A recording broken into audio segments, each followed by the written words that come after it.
I originally became interested in Cuba because of a sense of injustice with the embargo, that I felt that it was unjust that we would have this embargo against Cuba.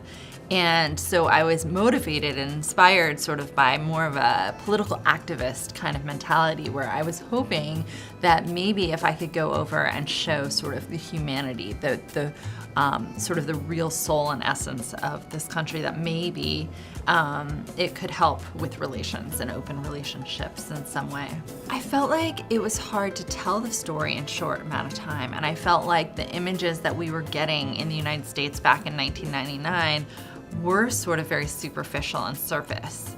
And I felt like I had a yearning to know more and to get a little bit deeper. And to do that, it does take going back and spending time and building relationships and connections that are sincere, so that you can really better understand, you know, what a place is and sort of the essence of that.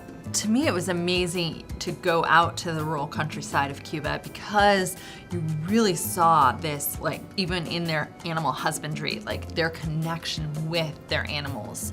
And that always really surprised me, coming from sort of an industrialized country where our farming techniques are usually very distant from the animals that are raised. So for me, that was monumental, in that the farmers sort of become one with their animals in a certain way and have a relationship with them, and then also with the crops that they were growing. So in my image of the tobacco farmer, sort of the veins of his neck becoming like the veins of the tobacco leaf. And I always just felt like, wow, I mean, this is really connecting to the earth in sort of this very, very fundamental way.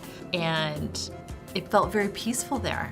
It felt like even though people had very little, they were very happy in their soul, in their spirit, and the way that they were being in the world with their animals, with each other.